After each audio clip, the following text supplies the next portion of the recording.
కూటమి ప్రభుత్వం అధికారంలోకి వచ్చిన తర్వాత తిరుమల నుంచే ప్రక్షాళన కొనసాగిస్తానంటూ కూడా ముఖ్యమంత్రి చంద్రబాబు తిరుమలకు వచ్చిన సందర్భంగా కూడా చెప్పడం జరిగింది. అయితే ఈ మధ్య అంటే తొలుగా ఏర్పాటైనటువంటి టీటీడీ పాలక మండలి సమావేశంలో చైర్మన్ బిఆర్ నాయుడుతో పాటు బోర్డు సభ్యులు చాలా అంశాలపైన సుదీర్ఘంగా చర్చలు జరిపారు. ఇందులో గతంలో జరిగినటువంటి అవినీతి అక్రమాలకు సంబంధించి విషయాలు కావచ్చు, లేదంటే భవిష్యత్తులో భక్తులకు సంబంధించి దర్శన ఏర్పాటు, లేదంటే వసతి ఏర్పాటు, లేదంటే స్వామివారిని సులువుతరంగా చాలా తొందరగా స్వామిని దర్శనం చేసుకునే రకంగా ఏర్పాట్లు ఎట్లా చేయాలి అనే దానిపైన కూడా చర్చించారు. ఇందులో భవిష్యత్తులో కొన్ని కీలక నిర్ణయాలు కూడా తీసుకునే అవకాశం అయితే ఉంది. అయితే ప్రజల్లో భక్తుల్లో ఒక చిన్నపాటి అపోహ ఉంది. శ్రీవాణి ట్రస్ట్కి సంబంధించి గతంలో వైసీపీ ప్రభుత్వంలో అధికారంలో ఉన్న సమయంలో అప్పుడు అధికారులు ఏర్పాటు చేసినటువంటి శ్రీవాణి ట్రస్ట్కు సంబంధించి ప్రతిరోజు కూడా దాదాపు ఒక 500, 700, 1000 టికెట్ల వరకు కూడా అంటే రద్దీ బట్టి దానికి ఉన్న డిమాండ్ బట్టి కూడా ఏర్పాటు చేసేవాళ్ళు. అయితే ఒక్కొక్క టికెట్ 10,500 రూపాయలు పడుతుంది. అయితే ఇందులో భారీగా అంటే దానికి టీటీడీ అప్పట్లో ఒక అకౌంట్ను కూడా సపరేట్గా ఏర్పాటు చేయడం జరిగింది. అంటే భక్తులు పొందిన తర్వాత ఆ భక్తులకు సంబంధించి ఆ డబ్బంతా కూడా ఆ అకౌంట్కి వెళ్తుంది. ఆ అకౌంట్ ద్వారా దేశవ్యాప్తంగా కావచ్చు, లేదంటే రాష్ట్ర వ్యాప్తంగా చాలా ప్రాంతాల్లో అంటే ఏదైనా సరే పాడుబడిన దేవాలయాలు, లేదంటే పురాతన ఆలయాలు, చరిత్ర కలిగిన ఆలయాలకి పునర్జీవనం అంటే పునర్నిర్మాణంలో భాగంగా వాళ్ళు ఏదైనా సరే ముందుకు వచ్చి దానికి సంబంధించిన నిధులుగా టీటీడీని అడిగితే టీటీడీ దానికి ఆ నిధులు కేటాయించి అక్కడ ధూపదీప నైవేద్యాలు వీటన్నిటికి కూడా పునర్నిర్మాణం చేసి అక్కడ ఉన్నటువంటి స్థానికులతో చుట్టుపక్కల గ్రామాలు, పల్లెలు ఇదంతా కూడా అక్కడ ఆలయం అంటే చరిత్ర కలిగిన ఆలయాలు మూతపడకుండా ఒక కార్యక్రమాన్ని తీసుకురావడం జరిగింది. అయితే ఇందులో అధికారులు అప్పట్లో ఒక నిర్ణయం తీసుకోవడం జరిగింది. అయితే ఇందులో భారీగా అవినీతి జరిగింది, అక్రమాలు జరిగాయి అంటూ కూడా ఎన్డీఏ ప్రభుత్వం అధికారులకు వచ్చిన తర్వాత చెప్పడం జరిగింది. దీనిపైన ఇప్పటికే విజిలెన్స్ ఎంక్వైరీ నడుస్తుంది.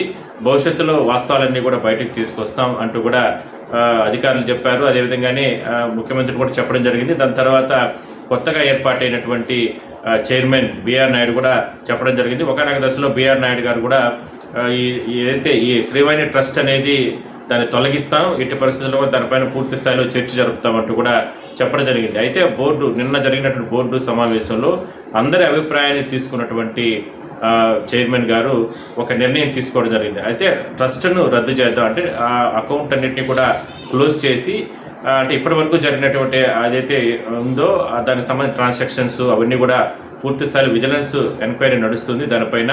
అందులో ఎట్టి పరిస్థితుల్లో ఏదైనా సరే అవకతవకలు ఇవన్నీ కూడా ఏమైనా జరుగుంటే ఆ బాధ్యులపైన అది ఎంతటి వారిపైనైనా సరే చర్యలు తీసుకుంటామంటూ చెప్పడం జరిగింది. అయితే ఇంకా అంటే అందరికీ భక్తులు లేరంటే శ్రీవాణి ట్రస్ట్ తీసేశారా అసలు ఇంకా ఆ దర్శనం ఉండదా అనేటటువంటి భయం అయితే కొంతమందిలో ఉంది. అయితే ట్రస్ట్ అకౌంట్ను మాత్రమే తీయడం జరిగింది. దర్శనాలన్నీ కంటిన్యూ అవుతాయి. అదే 10,500 రూపాయలు స్వామివారికి సంబంధించి కట్టి ఆ శ్రీవాణి టికెట్లు కన్నా పొందుకునే అవకాశం ఉంటుంది. ప్రతిరోజు కూడా డిమాండ్ బట్టి 500, 700, 1000 ఆ టికెట్లు ప్రత్యేకంగా ఏర్పాటు చేస్తారు.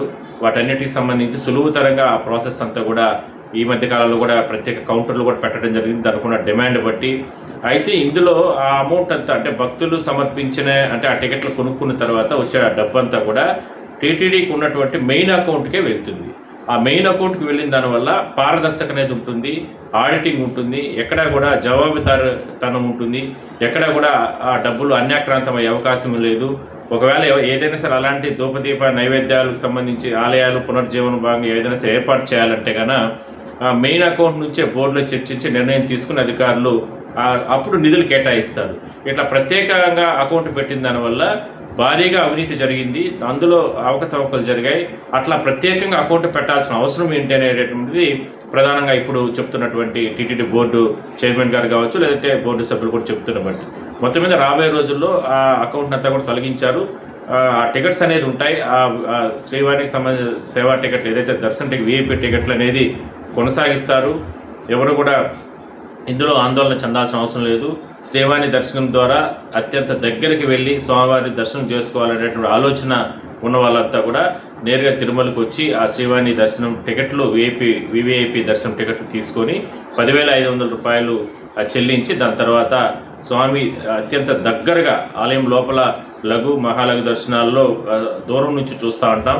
అలాంటిది శ్రీవాణి దర్శనానికి సంబంధించి VVIP ప్రోటోకాల్ పరిధిలో వాళ్ళు అత్యంత దగ్గరగా వెళ్ళి స్వామిని చూసే అవకాశం ఉంటుంది. కాబట్టి వాళ్ళు అలాంటి ఎవరైనా సరే ముందుకు వస్తే నేను వాళ్ళందరూ కూడా ఆ దర్శనం టికెట్లు JO ఆఫీస్లో ముందుగా బుక్ చేసుకొని టికెట్లు కొనుక్కున్న తర్వాత నేరుగా వెళ్ళే అవకాశం అయితే ఉంటుంది.